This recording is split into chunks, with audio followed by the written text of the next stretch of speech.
ایک مختصر آیت کریمہ تلاوت کرنے کا شرف حاصل کیا۔ خالق کائنات سے دعا ہے حق کہنے، حق سننے اور ہم سب کو اس پر عمل کرنے کی توفیق عطا فرمائے۔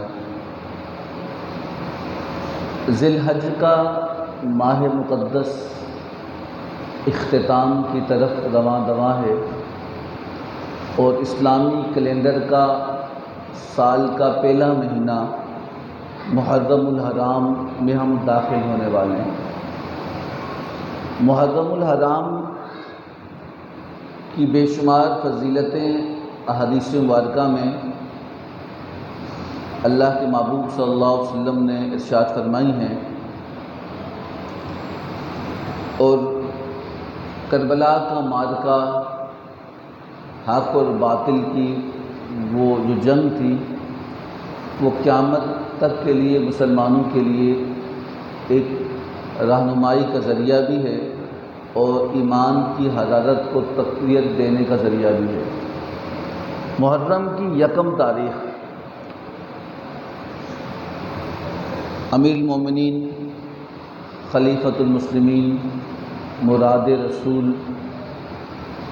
حضرت عمر فاروق عمر بن خطاب رضی اللہ تعالی عنہ کا یوم شہادت دی، یعنی پہلے تاریخ کو فاروق اعظم رضی اللہ تعالی عنہ کی شہادت ہے۔ 26 ذی الحج کو بدبخت لولو فیروز نامی مجوسی نے نماز کی حالت میں آپ پر حملہ کیا اور اسی 4 دن کے اندر آپ زندگی اور موت کی کشمکش میں رہے اور یکم محرم الحرام کو آپ کی شہادت ہوئی۔ اور فاروق اعظم رضی اللہ تعالیٰ عنہ ہمیشہ اپنی دعاؤں میں دعا کیا کرتے تھے کہ یا اللہ مجھے اپنے محبوب کے شہر میں شہادت نصیب فرما۔ یہ ان کی دعا کی مقبولیت تھی کہ رب تعالیٰ نے شہادت کا رتبہ آپ کو عطا فرمایا۔ فاروق اعظم رضی اللہ تعالیٰ عنہ کے بارے میں اگر ہم پڑھیں، آپ کا ایک ایک جو قانون ہے، جو اسلامی قانون آپ نے مرتب کیا، وہ آج 1400 سال گزر گئے، پوری دنیا میں وہی محکمے جو فاروق اعظم نے شروع کیے تھے، چاہے مسلمان ہیں چاہے کفار ہیں، اسی نہج کے اوپر حکومت کر رہے ہیں۔ اور فاروق اعظم رضی اللہ تعالیٰ عنہ کی عدل کی بات کریں تو عادل آپ سے بڑا کوئی نہیں تھا۔ اگر آپ کی شجاعت کی بات کریں تو آپ سے بڑا بہادر کوئی نہیں تھا۔ اگر آپ کے عشق کی بات کریں حضور کے ساتھ تو آپ سے بڑا عاشق رسول کوئی نہیں تھا۔ اور آپ کو اگر جہاد مجاہد ہونے کی بات کریں تو اللہ کی راہ میں لڑنے والا آپ سے بڑا کوئی نہیں تھا۔ اس روایات میں آتا ہے آپ ابن الوقت نہیں تھے۔ ابن الوقت اس شخص کو کہتے ہیں جو وقت کے ساتھ بدل جائے، جیسے ایک اردو کے اندر محاورہ مشہور ہے کہ جیسا دیس ویسا بیس۔ آپ ایسے نہیں تھے، آپ کبھی وقت کے ساتھ اپنے آپ کو نہیں بدلا، لیکن آپ کا کمال یہ تھا کہ آپ نے آ کر وقت کو اپنی طرح بدل دیا۔ آپ وقت بدلنے والے لوگ تھے، اور پھر آپ کو رب تعالیٰ نے یہ کمال، یہ مرتبہ، یہ بزرگی، یہ رب تعالیٰ نے کمال عطا کیا کہ حضور کے ساتھ جب ایمان نہیں لائے تو کفار کے ساتھ جب آپ تھے تو اس وقت بھی آپ سردار تھے، کوئی آپ کے مقابلے میں ٹھہر نہیں سکتا تھا۔ جب ایمان لے کے آئے تو اس کے بعد کفار آپ کے سامنے کوئی ٹھہر نہیں سکتا تھا۔ آپ کو رب تعالیٰ نے علم الیقین، آپ نے دیکھ کر ایمان لایا سے لے کر، علم الیقین سے لے کر عین الیقین تک رب تعالیٰ نے خاص مقام عطا فرمایا تھا۔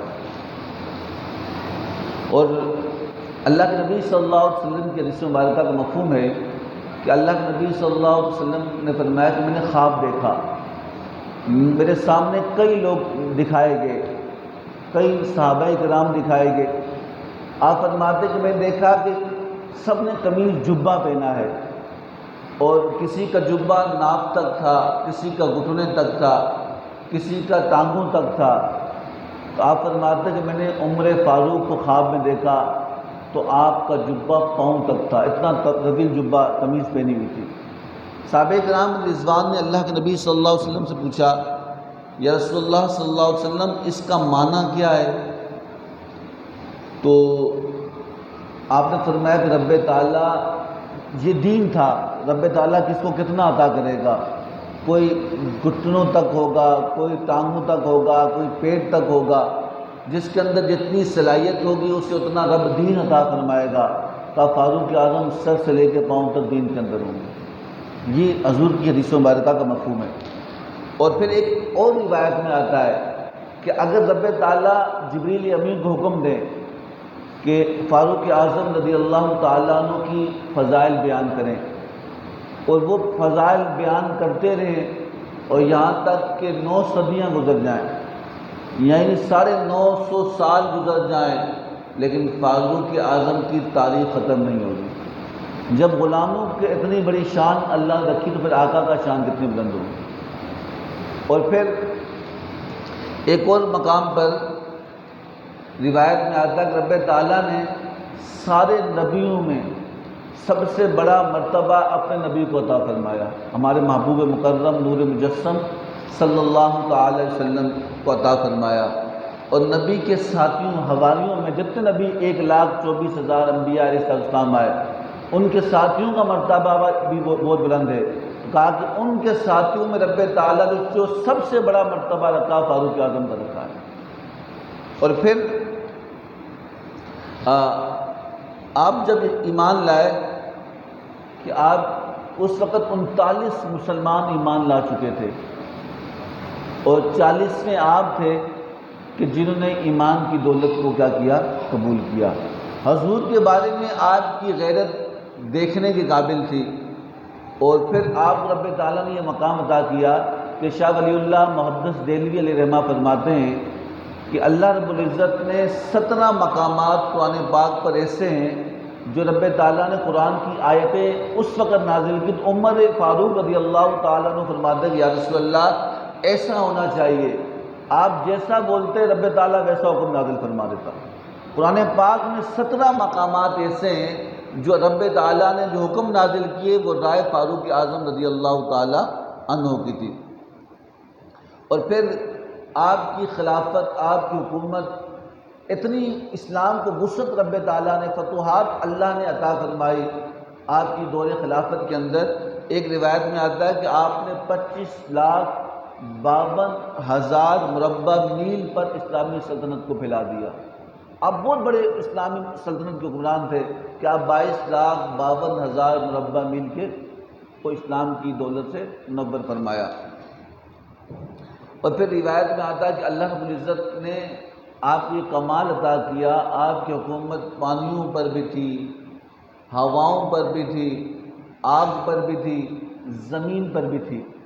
اور پھر ایک روایت میں یہاں تو لکھا کہ مصر کے اندر آپ نے یہ مشہور واقعہ سنا ہوگا کہ آپ کے دور خلافت کے اندر جب آپ مصر کو فتح کیا اور وہاں کے گورنر منتخب کیا تو وہاں کے لوگوں نے کہا کہ یہاں کا رواج ہے، یہاں کی رسم ہے کہ سال کے بعد ایک عورت کو بھینڈ چڑھایا جاتا ہے اور دریائے نیل میں سجا کر اور کواری عورت کو دریائے نیل میں ڈالا جاتا ہے۔ اگر ہم اس کو نہ ڈالیں کسی عورت کواری کو تو دریا کا پانی خشک ہو جاتا ہے۔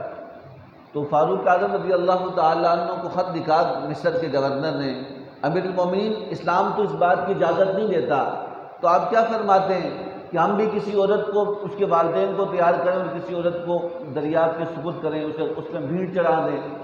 تو فاروق اعظم رضی اللہ تعالیٰ نے فرمایا کہ نہیں، ایسا نہیں ہوگا۔ کہا کہ ورنہ دریائے نیل کا پانی خشک ہو جائے گا، پانی جب نہیں رہا تو جانور انسان سب بھوکے مر جائیں گے۔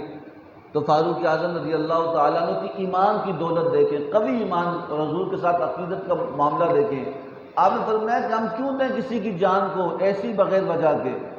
اگر دریائے نیل میری سلطنت میں ہے اور تو آپ نے خط لکھا دریائے نیل کو، آپ نے مصر کے گورنر کو کہا کہ تو نے کسی عورت کو اس کے اندر نہیں پھینکنا، میں اس سے بات کرتا ہوں، کس سے؟ اس دریا سے۔ آپ نے خط لکھا ہے، آپ نے لکھا کہ امیر المومنین عمر فاروق رضی اللہ تعالیٰ عنہ کے نام آپ نے دریا نیل کے نام خط لکھا، کہا کہ میں مسلمانوں کا خلیفہ ہوں اور تو میری سلطنت میں بیٹھا ہے، اور تو اگر اللہ کی مرضی سے بیٹھا ہے تو میں اللہ کا خلیفہ ہوں، تو جو حکم دیتا ہوں دوبارہ واپس اپنے مقام پہ آ جاؤ۔ پیچھے جا رہا تھا، پیچھے خشک ہو رہا تھا، اور اگر تو اپنی مرضی سے بیٹھا ہے، تو رب کی ملکیت میں نہیں ہے اور رب تعالیٰ کو مالک نہیں مانتا، اگر تو اپنی سلطنت اپنی ملکیت ہے اور اپنا تیرا اثر و رسوخ ہے، ٹھیک ہے، ہمیں تیری ضرورت نہیں ہے، ہمیں تیری ضرورت۔ اکثر لوگ یہ کہتے ہیں نا، اگر میں فلاں کام نہیں کرتا تو میرا کیا ہوتا؟ یہ بھائی اسی کام کی وجہ سے مجھے مال ملتا ہے، یاد رکھنا اس کام کی وجہ سے مال نہیں ملتا، رب کے حکم سے ملتا ہے۔ اگر یہ کام نہ ہوتا تو کوئی اور کام، اللہ اسباب پیدا کرتے کسی اور کام میں کے لیے آپ کو لگا دیتا۔ میں بزرگ کے پاس بیٹھے تھے، وہ باتوں میں کسی نے کہا کہ حضرت میں فلاں کام کرتا ہوں، اگر یہ کام میرا ختم ہو جائے تو میرا کیا ہوگا؟ انہوں نے کہا بیوقوف، کام سے تو تعلق رکھتا ہے، کام ختم ہوگا پریشان نہ ہونا، جس نے تجھے اس کام پہ لگایا ہے وہ کسی اور کام پہ تجھے لگا لے گا۔ تو سمجھ آ رہی بات؟ فاروق اعظم نے کہا تو اگر اپنی مرضی سے بیٹھا ہے تو تیری ہمیں ضرورت نہیں، ہم بھوکے مر جائیں گے لیکن ایک جان کو قربان تیرے اوپر نہیں کریں گے۔ تو لوگ تماشا دیکھنے بھی بہت آتے ہیں، ہمارے یہاں کسی کی خدا نہ خواستہ لڑائی ہو جائے، وہاں 10 بندے جو ہیں 100 بندے کھڑے ہوں گے، وہ تماشا دیکھ رہے ہوں گے کون جیتا کون ہارا، ایسے ہی ہوتا ہے۔ اور یہاں ایک بات کر کے میں بات ختم کی، اس کی آگے لے کے جاؤں گا۔ ایک بندہ ابدال کے منصب پہ پیچھے آیا، اس نے جس نے پوچھا تو کیسے پہنچا؟ کہا کہ میں اپنے عیاشیوں میں لگا تھا نا، عیاشیوں میں، تو میں نے دیکھا کہ ایک جگہ پہ لوگوں کا ہجوم تھا، تو لوگوں اس ہجوم میں کھڑے تھے، تو دیکھا تو ایکسیڈنٹ ہوا ہے اور بندہ خون سے لت پت ہے، لوگ دیکھ رہے ہیں، ایک دوسرے کو ہٹا کے دیکھ رہے ہیں۔ ہمارے دور میں وہ تصویریں کھینچی جاتی ہیں، ویڈیو بنائی جاتی ہے، تو کہا اس زمانے میں بھی ایسے ہی تھا، تو لوگ دیکھ رہے تھے۔ تو آپ نے، وہ شخص کہتا ہے میں تو عیاش تھا، میں نے دیکھا کہ لوگ اس میں مشغول ہیں، اب وہ کہنے لگا کہ میں نے لوگوں سے کہا میں تو اپنے کسی کام کے لیے، شراب کے لیے، کسی نشے کے لیے جا رہا تھا، میں نے رک کے دیکھا کہ بوڑھا آدمی اس کی خون بہہ رہا ہے، تو میں نے لوگوں سے کہا کہ بھائی تم کیا پاگل تو نہیں ہوگے، تم کیا دیکھ رہے ہو، گاڑی میں ڈال لو، ہاسپٹل لے جاؤ، تمہیں ترس نہیں آتا؟ تو کسی مجمع میں کہا تجھے نہیں آ رہا تو کر لے کام، ہمیں نہیں آ رہا تو ہمیں کہہ رہا تو کیوں نہیں کرتا؟ تو کہا مجھے دل میں طلب تھی، میں نے اٹھایا، ہسپتال لے گئے، لمبی بات ہے، اور وہ 2 دن زندہ رہا، اس کی میں نے سارے خرچہ اٹھایا، لیکن 2 دن میں وہ مر گیا۔ جب مر گیا تو میں کسی اور کام کے لیے جا رہا تھا، میرے سارے پیسے اس کام میں لگ گئے، اور جب میں رات کو سویا نا تو کوئی خواب میں آ کے کہتا کہ تو نے اللہ کی مخلوق پر رحم کیا اور اس کے لیے آسانیاں کی، تو اللہ رب العزت نے تجھے روحانیت کے مقام پہ لیے چن لیا ہے۔ سمجھا نہیں بات؟ اب لوگ کہتے ہیں کہ اللہ کا دوست کیسے بنتا ہے؟ ایسے بنتا ہے، کوئی گناہ کے لیے جا رہا ہو تو رب تعالیٰ اسے نیکی کے صدقے میں گناہوں سے ہٹا کر نیکی پہ ڈال دیتا ہے۔ تو فاروق اعظم رضی اللہ تعالیٰ نے فرمایا کہ نہ، ہمیں اس سمندر کی دریا کی ضرورت نہیں جو کسی کی جان لے۔ تو مصر کے سارے لوگ دیکھنے آئے کہ وہ ہر سال دیکھتے تھے کہ اگر لوگ ٹائم آگے بڑھاتے تو دریا خشک ہو جاتا، اور جب مجبوراً وہ کسی عورت کو اس پہ پھینکتے تو دوبارہ بہنا شروع ہو جاتا۔ تو کہتے ہیں کہ جب لوگوں نے دیکھا کہ حضرت فاروق اعظم رضی اللہ تعالیٰ عنہ نے منع فرمایا، تو آپ نے وہ خط لکھا دیا، اور مصر کے گورنر نے اس خط کو لیا اور لے کر دریائے نیل کی خشک زمین میں، جو زمین کی ریت خشک ہو چکی تھی، اس کے اندر ڈالا اور اس کے اندر رکھ کے واپس پلٹا کہ لگے کچھ لمحے گزرے تو دریا پیچھے جا رہا تھا، فاروق اعظم کے خط کے آنے کے بعد وہ اوپر آنا شروع ہو گیا، اور یہاں تک کہ وہ اپنے کناروں کو چھو کر باہر نکلنے لگا۔ آج بھی دریائے نیل کا پانی خشک نہیں ہوا، آج تک وہ بہہ رہا ہے۔ اس لیے فاروق اعظم نے کہا تھا کہ میں زمین پہ عدل کرتا ہوں، میں رب تعالیٰ کا نائب ہوں اور میرا حکم چلے۔ جو رب کا نائب ہوتا ہے کیا ساری سلطنت کی چیزیں اس کے ماتحت ہوتی ہیں، تو کہا کہ پھر آج تک وہ دریائے نیل کا پانی خشک نہیں ہوا۔ اور پھر اللہ پھر مقام عطا کرے تو پھر کیسے عطا کرتا ہے کہ وہ بھی آپ نے سنا ہوگا، ہواؤں پہ، سمندروں پہ، دریاؤں پہ رب تعالیٰ نے آپ کو حکومت عطا فرمائی کہ ایک دفعہ حضرت فاروق اعظم رضی اللہ تعالیٰ عنہ جمعے کا خطبہ دے رہے تھے، اور آپ نے ایک قافلہ، ایک لشکر عراق کے علاقے نہاون میں حضرت ساریہ بن جبل رضی اللہ تعالیٰ عنہ کے کمانڈر میں آپ نے قافلے کو بھیجا تھا آپ کی قیادت میں، اور کئی مہینوں سے وہاں جنگ لگ رہی تھی، جنگ۔ حضرت فاروق اعظم رضی اللہ تعالیٰ عنہ جمعے کا خطبہ تھا، اور جمعے کا خطبہ دیتے دیتے آپ نے بیان کرتے کرتے اچانک بولا یا ساری الجبل، اے ساریہ پہاڑ کی طرف دیکھو، پہاڑ کی طرف، پہاڑ کی طرف دیکھو۔ تو پھر آپ نے اپنا بات جو آپ بیان کر رہے تھے آپ نے پورا کیا، صحابہ پریشان تھے، کسی نے پوچھا نہیں یہ کیا معاملہ ہے۔ ساریہ حضرت ساریہ جو گئے تھے وہ جنگ پہ گئے، ان کو پوچھتے پوچھتے مہینہ لگتا ہے، ابھی جنگ لگی ہوگی، اور آپ نے بیچ اس بیان کے دوران بے ربط بات کیوں کی، بے مقصد بات؟ یہاں تو ساریہ نہیں ہے۔ جب کچھ عرصے بعد وہ قافلہ فتح یاب ہو کے واپس آیا تو لوگوں نے پوچھا کہ کیسے جیتے تم؟ حضرت ساریہ سے پوچھے، انہوں نے کہا کہ ہم کفار سے لڑ رہے تھے، جمعے کا دن تھا، ہم نے اپنی پوزیشنیں تبدیل کرنا شروع کی، تو میں نے سوچا کہ ہم پیچھے سے حملہ کریں گے، اور کفار نے پلاننگ کی کہ ہم پہاڑ کے پیچھے سے آئیں گے، اور یہاں تک کہ جب ہم اس پہاڑ کو چھوڑنے والے تھے اچانک فاروق اعظم کی آواز آئی کہ ساریہ پہاڑ کو نہیں چھوڑنا۔ بیٹے کہاں ہے؟ مدینہ میں، جنگ کہاں ہے؟ عراق کے علاقے نہاون میں۔ آپ نے وہاں بیٹھ کے کہا کہ ساریہ پہاڑ کو نہیں چھوڑنا، اور ساریہ فرماتے ہیں کہ ہم نے پہاڑ کے پیچھے دیکھا تو دشمن کی فوج آ رہی تھی، ہم نے فاروق اعظم کی اس آواز کو دیکھ کر ہم واپس پلٹے اور ہم نے دشمن پر حملہ کیا اور فتح یاب ہو گئے۔ آج لوگ کہتے ہیں کہ اتنی دور آواز جاتی کہ نہیں جاتی، رب چاہے تو آسمان پہ چلی جاتی ہے، رب جس کو چاہے تو اس کی آواز زمین کے اندر چلی جاتی ہے، رب چاہے تو اس کو، آپ کیا سمجھتے ہیں؟ یہ آج لوگ یہ باتیں کر رہے ہوتے ہیں، یہ ایسا نہیں ہوتا، وہ نہیں کر سکتا، بھائی ہم نہیں کر سکتے، آپ نہیں کر سکتے، رب بھی نہیں کر سکتا۔ جب حضور کے حدیث مبارکہ کا مفہوم ہے، آپ نے فرمایا کہ حدیث قدسی، حضور نے فرمایا کہ جب بندہ میرا ہوتا ہے، اللہ کہتا ہے کہ جب وہ بندہ میرا ہو جاتا ہے، جب وہ میرا ہو جاتا ہے نا، رب کہتا ہے، تو پھر وہ بندہ ہوتا ہے، آنکھیں میری ہوتی ہیں، وہ میری آنکھوں سے دیکھتا ہے، وہ میرے ہاتھوں سے پکڑتا ہے، وہ میرے پاؤں سے چلتا ہے، وہ بندہ تو بندہ ہوتا ہے، لیکن کمال رب تعالیٰ سے اپنی عطا فرما دیتا ہے۔ اب کوئی کہ نہیں ہو سکتا تو اسے کہ خدا کے لیے نہیں ہو سکتا، ہم نہیں کر سکتے، لیکن جسے رب دے دے، اب یہ اس کا کوئی انکار نہیں کرے گا۔ اب کوئی پوچھے، ایک مہینے کی مسافت پر عراق کا علاقہ ہے، مدینہ سے عراق تک، اور حضرت فاروق اعظم ممبر پہ بیٹھ کے یا ساری الجبل ایسے ہی بولا، مائک تو تھا نہیں، موبائل سسٹم تھے نہیں، کمیونیکیشن کوئی سسٹم تھا ہی نہیں، تو وہ آواز کس نے پہنچائی؟ بولے، جو رب فاروق اعظم کی آواز کو مدینہ سے عراق تک پہنچا سکتا ہے، وہ ہماری آواز یہاں سے مدینہ پہنچا سکتا ہے۔ سمجھا رہی بات؟ تو اس بات کا انکار نہیں ہو سکتا۔ اور پھر ایک اور روایت میں آتا ہے کہ حضرت فاروق اعظم رضی اللہ تعالیٰ عنہ کے زمانے میں ایک دفعہ آگ لگی، جب آگ بھڑکنا شروع ہوئی اور بھڑکتی پورا علاقہ، آج بھی ترکی کے اندر آگ لگی ہے، پورے علاقے جل گئے ہیں، پورے علاقے۔ فاروق اعظم کے زمانے میں بھی آگ لگی، جب آگ لگی تو لوگ آپ کے پاس آئے، کہا امیر المومنین آگ بڑھتی جا رہی ہے، اسے بجھایا نہیں جا سکتا، لوگوں کے گھر مویشی جلنا شروع ہو گئے، تو کیا فائر بریگیڈ بھی اس زمانے میں تھی نہیں، تو پھر کیا کیا جائے؟ تو فاروق اعظم نے اپنی چادر دی، کیا دیا؟ بولیں، اپنی چادر دی حضرت تمیم داری رضی اللہ تعالیٰ عنہ کو، کہا امیر المومنین کیا کریں؟ کہا جہاں جہاں آگ لگی اسے میری چادر دکھانا۔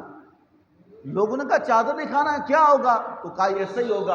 اس چادر میں کمال کیا تھا، جب کوئی چیز اللہ کے ولی سے نسبت رکھتی ہے، اللہ کے پیاری چیز سے نسبت رکھتی ہے، وہ چیز بھی برکت والی ہو جاتی ہے، وہ چیز بھی برکت والی ہو جاتی ہے۔ تو حضرت تمیم داری رضی اللہ تعالیٰ عنہ وہ چادر لے کر اس جگہ پہ پہنچے جو پورا علاقہ آگ میں جل رہا تھا، تو آپ اس جگہ کو لے کے چادر لے کے آگے بڑھتے، وہ چادر پیچھے آتی، آگ بجھتی جاتی، یہاں تک کہ آگ کی چادر کی برکت سے پوری آگ بجھ گئی۔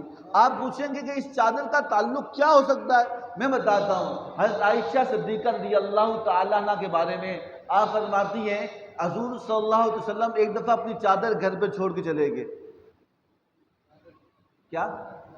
اپنی نور والی چادر، اپنی پین رکھی ہوئی کانوں پہ رکھنے والی چادر گھر پہ رکھی ہوئی رکھ کے چلے گئے۔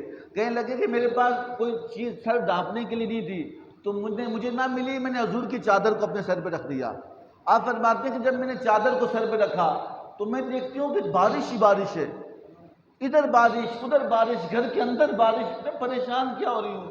اور پھر یہاں تک کہ حضور صلی اللہ تعالی وسلم تشریف لائے، آپ نے کہا کہ حضور پہ تو بے شمار بارشیں برس رہی ہیں، میں تو ایک بارش دیکھتی تھی، حضور پہ بے شمار بارشیں برس رہی ہیں، میں پریشان۔ حضور میرے پاس آئے اور میں نے آپ کے کپڑوں کو ہاتھ لگایا، وہ سوکھے تھے، میں نے کہا یا رسول اللہ مجھے ایک بات سمجھ نہیں آتی، ابھی بھی بارش برستی ہے، کپڑے گیلے نہیں ہوتے، باہر بھی بارش برستی ہے، فرش گیلا نہیں ہوتا، ہر طرح کمرے کے اندر بارش برس رہی ہے لیکن کمرہ گیلا نہیں ہوتا، یا رسول اللہ وہ کیسی بارش ہے؟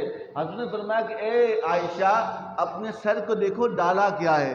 کہا یا رسول اللہ آپ کی چادر۔ کہا کہ اللہ نے تیری آنکھوں سے پردے ہٹا دیے ہیں، حضور کی چادر۔ کہا یہ بارش کون سی ہے؟ کہا کہ تو نے اپنے سر پہ میری چادر کو رکھا، یہ اللہ کے نور کی بارش ہے جو ہر لمحے مومن کے اوپر ہوتی ہے، ہر لمحے اللہ کے محبوب کے گھر میں ہو رہی ہے۔ تو کہا کہ اس چادر کو رکھنے سے حضرت عائشہ صدیقہ رضی اللہ تعالی عنہ نے دیکھا کہ ہر طرف نور کی بارش ہوتی ہے، تو حضور پہ ڈبل بارش ہوتی ہے، تو وہ برکت اس حضور سے نسبت والی چادر کی تھی۔ فاروق اعظم رضی اللہ تعالیٰ عنہ کے بارے میں روایت میں آتا ہے، آپ فرماتے ہیں کہ آپ کے دور کے اندر آپ ایک جگہ سے گزر رہے تھے، آپ نے دیکھا کہ ایک غلام عورت روتی ہے، آج پوچھا کیوں روتی ہے؟ کہا میں تیل لے کے جا رہی تھی۔ کیا لے کے جا رہی تھی؟ تیل لے کے جا رہی تھی، تو دیکھا کہ مجھے ٹھوکر لگی، میرا تیل جو تھا وہ گر گیا، اور جب زمین پہ گرا وہ تیل زمین چوس لیا، تو پھر کیا ہوا؟ کہ وہ تو چوس لیا، واپس نہیں آئے گا۔ کہا کہ یا امیر المومنین میری مالکن بہت سخت ہے، وہ مجھ پہ ظلم کرے گی، مجھے کہے گی بھلے میرا قصور نہیں ہے، وہ کہے گی تو نے گرایا کیوں، میرے پیسے ضائع کیے۔ تو فاروق اعظم رضی اللہ تعالیٰ نے فرمایا کہ اچھا اس کا بھی حل ہے۔ کہا کیا حل ہے؟ آپ نے ایک درہ لیا اور درہ لے کے زمین کو مارا اور کہا کہ اے زمین کیا میں نے تیری چھاتی پہ عدل نہیں کیا؟ کیا میں نے تجھ پہ عدل کو قائم نہیں کیا؟ کیا تم میری دور حکومت میں اگر کسی کا تیل گر جائے تو چوس لے گی؟ ایسا نہیں ہونے دوں گا۔ فاروق اعظم کے الفاظ تھے، تو روایت میں آتا ہے کہ اس زمین نے جو چوسا ہوا تیل تھا وہ باہر ڈال دیا، تاکہ جب عدل ہوتا ہے تو پھر زمین بھی کہنا مانتی ہے، پھر کائنات کی ہر چیز اس کے اوپر چلتی ہے۔ اور پھر ایک اور روایت میں آتا ہے حضور صلی اللہ علیہ وسلم ایک دن مسجد نبوی سے تشریف لائے، صحابہ کرام علیہ رضوان تشریف فرما تھے، آپ جب تشریف لائے تو آپ کے ایک ہاتھ میں حضرت ابو بکر صدیق کا ہاتھ تھا، آپ کے دوسرے ہاتھ میں فاروق اعظم کا ہاتھ تھا۔ سمجھا رہی بات کی؟ آپ جب ان دونوں ہاتھوں نے آپ کے ہاتھوں کو تھاما ہوا تھا اور صحابہ کرام تشریف فرما تھے، آپ صلی اللہ علیہ وسلم نے اپنے اصحاب سے کہا کہ یہ دیکھو یہ منظر، کیا کہا؟ یہ منظر دیکھو، یہ منظر دیکھو۔ صحابہ کرام علیہ رضوان نے یہ منظر دیکھا، کہا کہ تم یہ منظر پھر دیکھو گے۔ صحابہ کرام علیہ رضوان نے پوچھا یا رسول اللہ کب؟ ابھی تو دیکھ لیا کہ شام کو۔ کہا نانا یہ منظر پھر دیکھو گے۔ کہا کب دیکھیں گے؟ کہا کہ روز قیامت دیکھو گے، جب تم دیکھو گے کہ لوگ قبروں سے اٹھیں گے، تو میں جب قبر سے جب اٹھوں گا تو میرے ایک ہاتھ میں صدیق اکبر کا ہاتھ ہوگا اور ایک ہاتھ میں فاروق اعظم کا ہاتھ ہوگا، کہ روز قیامت اسی منظر کو تم دوبارہ دیکھو گے۔ تو یہ کمال رب تعالیٰ نے فاروق اعظم رضی اللہ تعالیٰ عنہ کو دیا۔ ایک غیر مسلم مفکر کہتا ہے اگر مسلمانوں کو ایک اور عمر فاروق مل جاتا تو پھر دنیا میں حکومت مسلمانوں کی ہوتی۔ ہم نے ان کی تمام روایات کو توڑ دیا ہے۔ حضرت عمر بن عاص رضی اللہ تعالیٰ عنہ جب گورنر مصر کے گورنر بنے تو آپ کے بیٹے نے کسی بندے کو مارا،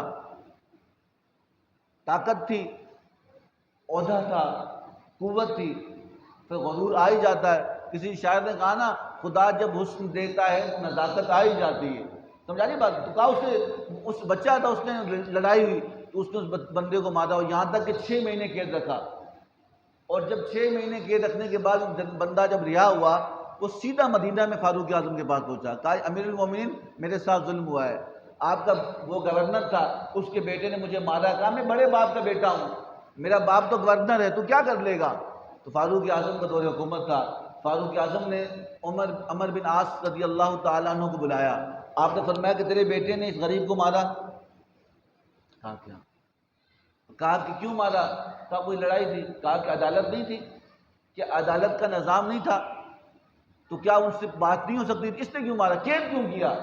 یا رسول اللہ، یا فاروق یا امیر المومنین غلطی ہوئی۔ آپ نے فرمایا غلطی کا ازالہ ایسے نہیں ہوگا، یہ فاروق کا دور ہے، جس طرح اس نے مارا اس طرح یہ غریب بھی مارے گا۔ ایک طرف گورنر کا بیٹا اور ایک طرف غریب شخص، بڑے مجمع میں اسے لٹایا گیا اور لٹا کر اس گورنر کے بیٹے کو اس غریب آدمی نے کوڑے مارے جس طرح اس نے مارے تھے۔ کہا کہ جب اس کے کوڑے پورے ہوئے، آپ فرمایا کہ ہاں اب تیرا بدلہ ہو گیا۔ کہا کہ جب عدل ہوگا تو پھر امن بھی ہوگا۔ فاروق اعظم رضی اللہ تعالیٰ عنہ کے زمانے میں شیر اور بکری ایک ہی نہر سے پانی پیتے اور ایک وقت میں پیا کرتے تھے۔ کوئی شیر کی جرت نہیں تھی کہ اسے دیکھتا، بکری کو اتنا اطمینان تھا کہ مجھے کچھ نہیں کہہ سکتا، فاروق اعظم کی حکومت ہے۔ جب آج تو بات اسلامی ریاست کی جاتی ہے، ہمارے یہاں ہر ملک، ہر دنیا کے لوگ کو یہ آئیڈیل شخصیت ہوتے ہیں حضور کی ذات مقدسہ کہ ہم ایسا بنیں گے، کام سے بنا جاتا ہے ایسے۔ یہاں پیمانے ہو رہے ہیں، غریبوں کے لیے وہ کچھ ہیں۔ حضرت اللہ کے نبی صلی اللہ علیہ وسلم نے ایک اصول بتا دیا، اسلام کا مزاج بتا دیا۔ حضور کے پاس ایک شخص آیا، ایک عورت کے بارے میں آیا کہ اس نے چوری کی ہے اور اس کو پکڑا گیا۔ اللہ کے نبی صلی اللہ علیہ وسلم نے فرمایا اس کا ہاتھ کاٹو۔ اسلام کے اندر اس کا جو حکم ہے چوری کا وہ ہاتھ کاٹنا ہے۔ تو کچھ لوگ سفارش لے کر آئے اللہ کے نبی کے برکا، یا رسول اللہ یہ اس کا نام بھی فاطمہ ہے، یہ بڑے قبیلے کی سردار کی بیٹی ہے، اس کے پاس ایسے نہ کریں، تھوڑی رعایت کر لیں، آپ کچھ اس کا فدیہ لے لیں، کوئی اس کا جرمانہ لے لیں، کچھ بھی لے لیں۔ تو اس نے آپ غصے میں آئے، آپ نے فرمایا کہ اسی لیے رب تعالیٰ ناراض ہوتا ہے کہ جس ملک کے اندر غریب کے لیے قانون اور ہو اور امیر کے لیے اور ہو۔ تو اس کہا کہ یہاں روایت میں آتا ہے کہ کفر سے نظام چل سکتا ہے، ظلم سے نظام، کفر کا نظام چلے گا لیکن ظلم کا نظام کبھی چلے گا؟ ظلم مٹے گا، ظلم مٹنے کے لیے ظالم فنا ہوگا، ظالم کو فنا ہی ہونا ہے، سمجھا نہیں بات کی؟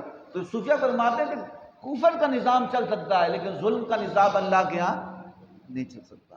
تو آپ نے فرمایا کہ لوگوں اگر میری بیٹی فاطمہ بنت محمد بھی ہوتی اور اس سے یہ غلطی سرزد ہوتی تو میں اس کو بھی یہ سزا دیتا۔ ہمارے یہاں یہ نہیں کہ امیر کے لیے کچھ اور ہے تو غریب کے لیے کچھ اور ہے، تو وہاں پہ سکون کیسے ہوگا؟ جہاں غریب کی عزت نہ ہو، امیر کے لیے سب کچھ ہو، تو پھر وہاں پہ امن نہیں ہو سکتا، وہاں پہ اسلامی ریاست نہیں ہو سکتی۔ اللہ حضرت امیر المومنین حضرت علی کرم اللہ وجہ کریم کے ساتھ تشریف فرما تھے۔ جب آپ تشریف فرما تھے ایک یہودی آیا۔ کون آیا؟ یہودی آیا۔ وہ کہنے لگا کہ میرا مقدمہ ہے حضرت علی کے بارے میں، میرا کوئی سامان انہوں نے لیا ہے۔ تو حضرت عمر فاروق رضی اللہ تعالیٰ عنہ جلال میں آئے۔ آپ نے فرمایا کہ اے علی آپ بھی سامنے کھڑے ہوں اور جہاں پر یہ سامنے کھڑے ہیں تم بھی سامنے کھڑے ہو اور ان سے بات کریں۔ اور یہاں تک حضرت علی کرم اللہ وجہ کریم سے کہا کہ اے ابو تراب آپ بھی کٹہرے میں آئے۔ تو حضرت علی کرم اللہ وجہ کریم کٹہرے میں آئے تو آپ کے چہرے پہ کچھ شکن تھی، ناگواری کے آثار تھے، اور یہودی بھی کھڑا ہوا، مقدمہ چلا، یہودی کا بات جھوٹی تھی، اور پھر مقدمہ ختم ہوا، حضرت علی کے حق میں مقدمہ ہوا۔ حضرت علی پھر آ کے بیٹھے تو آپ نے حضرت علی سے کہا کہ میرے بھائی آپ ناراض نہیں ہونا، اسلام تو اسی کا نام ہے، اگر میں اس طرح نہ کرتا تو کہتے کہ شاید مسلمان ہوں اور میں یہودی ہوں، یہ مسلمان ہے، یہ اس کا طرفداری کرتا ہے، یہ ان کے صحابی ہیں، یہ ان کے ساتھ دیتا ہے، تو میں نے اس لیے کیا، آپ ناراض ہو کے مجھے معاف کر دینا۔ کہا میں ناراض اس بات کا نہیں ہوا۔ مولا علی نے فرمایا انا مدینۃ العلم والی بابوہا، آپ فرمایا کہ اے عمر میں اس بات پہ ناراض نہیں ہوا۔ اب ان کی محبت دیکھیں، کہا میں ناراض اس بات پہ ہوا کہ میرا نام تو علی تھا، آپ نے کہا کہ ابا تراب تم اے تراب کے بیٹے آپ کھڑے ہو، تو کہا کہ آپ نے کنیت سے پکارا اور یہودی کو اس کے نام سے پکارا۔ جب کسی کی عزت کی جاتی ہے تو اس کی کنیت سے پکارا جاتا ہے، تو میں نے سوچا کہیں یہودی یہ نہ کہہ دے کہ یہ تو اپنے بندے کو اس کی کنیت عزت دیتے ہیں اور مجھے نام سے پکارتے ہیں، تو میں اس وجہ سے ناگوار گزرا کہ تم میرا نام لیتا فاروق اعظم تاکہ اس کو کوئی شائبہ نہ ہوتا۔ تو یہ محبت تھی ان کی۔ تو کہا اس بات کو بھی پسند نہیں کرتے تھے کہ ہماری وجہ سے اسلام کو نقصان پہنچے، ہماری وجہ تو کہا کہ فاروق اعظم رضی اللہ تعالیٰ عنہ جس کو گورنر بناتے نا، گورنر، تو پہلے اس کو گورنر بنانے سے پہلے کہتے کہ لکھو اس کی جائیدادیں، لکھو کتنے مکان ہیں، کتنے پیسے ہیں، کتنے زیور ہیں، کتنے اونٹ ہیں، کتنے گھوڑے ہیں، وہ سب لکھتے۔ اور جب وہ گورنر سے ختم ہوتا کہتا گنو کتنے، اگر جتنے اتنے ہی تھے جتنے تھے تو پھر تو رہنے دیتے، اگر اس سے ڈبل ہو جاتے وہ بیت المال میں ڈالیں۔ ہمارے یہاں کیا ہے، ہمارے یہاں کوئی بندہ الیکشن لڑتا ہے، آپ پہلے اس کا بایو ڈیٹا دیکھ لیں۔ ابھی کشمیر میں الیکشن ہوئے تو وہاں پر ایک ٹکٹ جو ٹکٹ بیچا گیا نا 50 لاکھ کا، انہیں 50 لاکھ روپے دے کے ٹکٹ خریدا الیکشن لڑنے کے لیے۔ جو 50 لاکھ کا خرید رہا ہے وہ 50 کروڑ کمائے گا بھی، کون پوچھنے والا ہے؟ ہمارے یہاں دیکھ لیں، فاروق اعظم فرماتے ہیں کہ اگر گورنری کے بعد اس کی دولت بڑھی تو اس کو بیت المال میں ڈالا جائے گا۔ ہمارے یہاں کیا ہوتا ہے، ہمارے یہاں سائیکل پہ چلنے والا شخص جب اللہ اسے منصب طاقت دولت دے دے، جب وہ جہاز پہ پہنچ جاتا ہے، اس سے پوچھو یہ تو حلال سے نہیں پہنچا، اس کا ذریعہ کیا تھا؟ کہا نہیں میں نے بہت محنت کی۔ بھئی کتنی محنت کی؟ کہیں زمینوں پہ قبضے ہوئے، کہیں کس کو کیا کیا، کسی کا حق کھا لیا، کسی کے ساتھ ظلم کیا، کسی کو ناجائز لے گئے، کسی کو اٹھا لیا۔ تو اس طرح اگر کوئی بندہ اس مقام پہ پہنچے گا تو وہ ظالم ہوگا۔ ظالم کا ساتھ دینے والا بھی کیا ہوتا ہے؟ ظالم ہوتا ہے۔ ظالم کے ساتھ چلنے والا بھی کیا ہوتا ہے؟ ظالم ہوتا ہے۔ فاروق اعظم نے ایک پیمانہ بتا دیا کہ اسلام کا اصول یہ ہے کہ جب کوئی بندہ کہیں کا حاکم بنتا ہے وہ عوام کا خدمت گار ہوتا ہے، عوام کی خدمت کے لیے ہوتا ہے، عوام کا غلام ہوتا ہے، عوام کا حاکم جو ہے وہ عوام کی خدمت کے لیے ہوتا ہے۔ ہمارے یہاں کیا ہے؟ ہمارے یہاں حاکم بادشاہ ہے، باپ بن جاتا ہے، وہ کہتا مالک ہوں جو مرضی کروں۔ تو کہا اسلام کا نظام یہ نہیں ہے۔ ہم نے کفر، ہم اجتماعی طور، ہم انفرادی طور پہ مسلمان ہیں، کلمہ پڑھ لیتے ہیں، لیکن اجتماعی طور پہ ہمارا نظام کفر والا ہے۔ ہم کافروں کی باتیں، کافروں کی چیزیں لے کر خوش ہوتے ہیں اور کافر ہماری چیزیں لے کر ترقی کرتے جا رہے ہیں۔ تو اللہ سے دعا کریں کہ اللہ رب العزت ہمیں فاروق اعظم جیسا حکمران عطا فرمائے۔ ہمیں اس طرح، ہمیں امید کرنی چاہیے، ہم یہ نہ کہیں کہ اللہ ہمیں اس طرح بنا دے۔ مجھے ایک بندے نے کہا نا، ایک بزرگ کے پاس بیٹھے تھے، انہوں نے کہا کہ ہم کہتے ہیں کہ اللہ صلاح الدین ایوبی کو بھیج۔ اور بھائی تو کیوں نہیں بھیجتا صلاح الدین ایوبی؟ کہا یا اللہ مجھے صلاح الدین ایوبی بنا دے، یا اللہ مجھے فاروق اعظم بنا دے، یا اللہ مجھے صدیق اکبر بنا دے، اس جیسا کمال بتا دے۔ تو رب تعالیٰ دعا کریں کہ یا اللہ ہمیں ہمارے اندر وہ خاصیتیں پیدا کر۔ جب رب خاصیتیں پیدا کرتا ہے نا پھر معاملات بدانا بھی رب شروع کرتا ہے۔ جب انسان کے اندر سچائی ہوتی ہے رب راستے بھی خود نکالنا شروع کرتا ہے۔ تو رب تعالیٰ سے دعا کریں کہ یا اللہ ہمیں فاروق اعظم جیسا بنا دے، اس طرح کی خصلتیں ہمیں ہمارے اندر پیدا فرما، اور جو کچھ سنا اس پر عمل کرنے کی توفیق عطا فرما۔ وما علینا الا البلاغ۔